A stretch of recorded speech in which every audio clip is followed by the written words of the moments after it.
And what I wanted to share is that this is what I hear people who are on the GLP-1 talk about. I hear them talk about not being hungry, not having food noise, not having impulses to eat.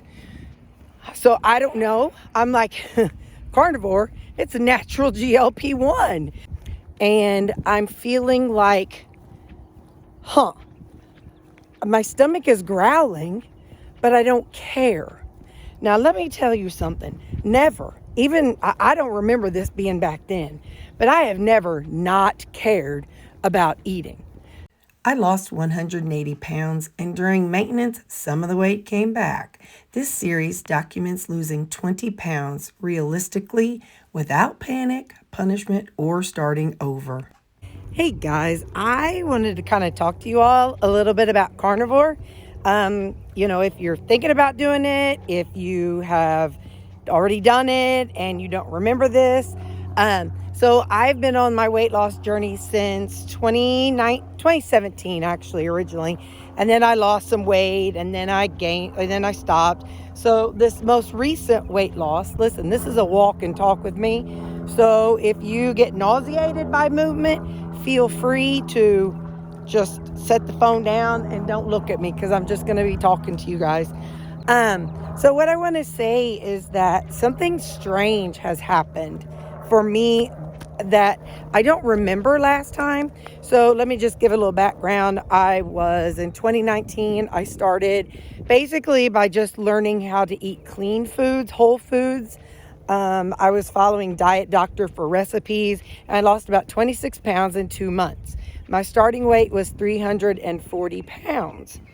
So then after those 2 months, I lost 26 pounds. And as we all know, that was a lot of water weight. And then while I was doing that, I kind of fell into hearing like Kelly Hogan and Michaela Peterson and all of them. And I heard them talking about carnivore. So I went ahead and tried that. So I did strict carnivore for 2 years. Strict meat, just meat. Some coffee, and that was it. So I was very strict. I did have very little dairy, maybe a little splash of heavy cream here and there. So I did that for 2 years, and the amount that I kept hearing people say, now please know this is just what people were saying that they were eating. So really it was people who had been carnivore for a lot of years. They would say, I eat about 2 pounds of meat a day. So and they were all saying, you don't weigh anything, don't measure, just eat when you're hungry and stop when you're full.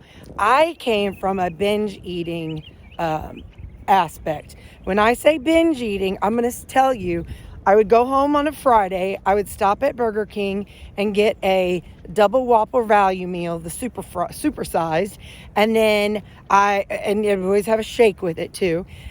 And then I would go by Walmart, I would pick up a couple pizzas, stuffed crust pizzas, and then I would get like 2 family-sized bags of Doritos.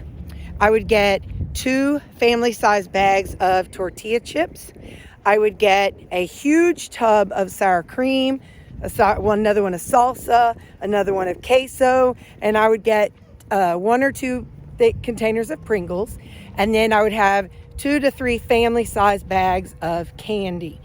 So it's just me, myself, and I would get that on a Friday evening, and it would all be gone by 3 o'clock on Sunday. So that was my kind of binges. Then, shifting my eating. And so anyway, I just want to give you that background. So I was hearing everybody talk about, I eat about 2 pounds of meat a day. And so I thought, because they were like, well, you don't want to undereat. A lot of women undereat. Well, I never underate in my life. And so I thought, well, okay, so 2 pounds, that must be, a good amount and about how much I should be eating.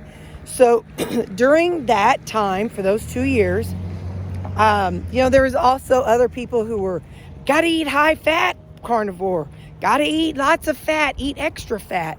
There were people, I'm not even going to say names and channels, but they would buy they'd get suet and they would just eat a handful of suet. And so, I'd see that. And so anyway, long story short, the last 7 months of my 2 years of carnivore, I stalled. And I literally mean I stalled for 7 months.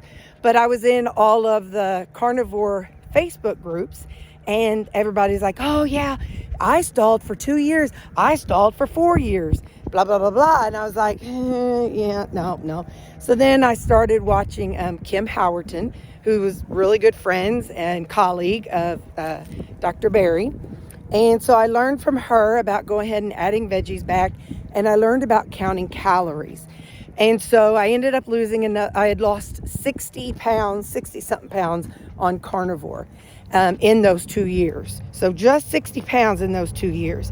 And then after I was watching Kim Howerton, she talked about counting calories and macros. So I lost another 80 pounds at that time. So as I look back at things, and so again, I'm one of those people, I get a dopamine hit from eating. So when I eat even salads and veggies, sauces, all those things, I get a dopamine hit. So for me, it's about dopamine and excitement and all of the things, because I've been a sugar addict ever since I was a little kid. So anyway, so this time something different has happened. This time, today I woke up and I'm feeling like, my stomach is growling, but I don't care. Now, let me tell you something. Never, even, I don't remember this being back then, but I have never not cared about eating. So I don't know, I can't tell you, but I just thought that was so weird. And so like right now, it's 10:33. And by now, usually my stomach's growling and I'm like, okay, well, I need to put off eating until 11, because if I eat before then that's gonna, then I'm gonna get hungry before I even drive home. And so there's like this whole process in my brain of, okay, well, I need to eat, but I don't need to eat. My stomach, is it growling? Is it not growling? What do I do? Well, truly, this right now is a brand new experience for me. I don't remember having the food noise previously in any of the times that I've done carnivore, because I've always been meat-based, as I'm losing weight. But anyway, it's just this is such a weird concept to me. And what I wanted to share is that this is what I hear people who are on the GLP-1 talk about. I hear them talk about not being hungry, not having food noise, not having impulses to eat. So I don't know. I'm like, carnivore, it's a natural GLP-1. You know what I mean? At least it has been for me this time. It feels a little different this time. I'm still dry. That's one thing that I will always complain about. It doesn't matter how much I drink, how much electrolytes I use. I always feel dry in my mouth. But, that is what it is, So anyway, yeah, but I wanted to talk to you all. So I have made a few changes, started yesterday. And what that consists of is I do add some supplements to my coffee.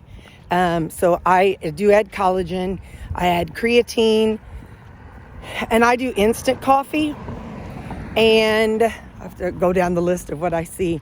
And electrolytes.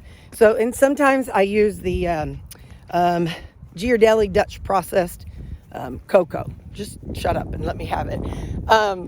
But anyway, so I was drinking that in the mornings. And so that would be my morning time. And then I would eat lunch around 11ish. And I would eat supper I eat supper between 5:30, usually get done by 6. And so with that, I don't eat anything after that. Oh, I lied. At about 6:30, the dogs want to go to bed, and so we all get some of the heavy, the aerosol heavy cream. It ain't perfect, but that's all right. So I technically would say I don't eat anything after 6:30. So starting yesterday, I shifted my supplement coffee till after lunch, and I just had black coffee with some salt, some unflavored electrolytes, and I make my own electrolytes, so the link to how I do it's in the description of this video. But anyway, so I just had black coffee yesterday morning, and then I'm only drinking plain water in my mug my thing every day. I was doing a lot of flavor enhancers, and so I'm cutting that back. But all of that to say, as I've been like, you all know, if you've been following me very long, somebody would just talk about intermittent fasting. No, I couldn't do that. Oh my gosh, that would freak me out just to hear about somebody talking about intermittent fasting. It was just like, no way, no how. And, but I have been able to think clearly about that and not be so stressed about, okay, well, what if I intermittent fast from, we'll just say 6:30, whenever we and the dogs have that heavy cream, and then in the morning, just have black coffee and electrolytes, just drink plain water with some electrolytes, unflavored, throughout the night and in the morning. And then when I eat at 11 or later, then that would be a pretty darn good fast. So 6:30, 7:30, 8:30, 9:30, 10:30, 11:30, 12:30, 1:30, 2:30, 3:30, 4:30, 5:30, 6:30, 7:30, 8:30, 9:30, 10:30, 11:30. So that's roughly 17 hours. So that would be a good intermittent fast. Now, I've not done intermittent fast. Please know that, because, like I said, it freaked me out to just think about. But anyway, so yeah, I just was like, I'm giving it a go. My weight was down this morning. It was 178. My starting weight for this time was 182. So I'm down 4 pounds. And so anyway, I just want to talk to you all because seriously, the effects of just having the meat and cutting out all of the fruit and the sauces and the stuff, I am truly, truly amazed that right now my stomach is growling, but I'm okay. I've never, ever, ever in my life had that mindset. And I also feel like I'm okay with the head. I'm okay in the head, you guys. Like, I'm not having all the food noises and the food stress and the, oh my gosh, when am I gonna eat? Well, how am I gonna eat? Am I gonna eat soon? What's going on? So it's definitely died down. So I really wanted to talk to you because this is something I did not experience in the past, and I am now, and it is so amazing. So, yeah, I just thought that was pretty cool, and I just want to take this time to share with you guys. I'm on my way back, and I'm almost back to work, but I'll let y'all go. And, yeah, that's what I know. I'm telling you, this carnivore thing, this time, however I'm doing it, however it's working, is definitely working.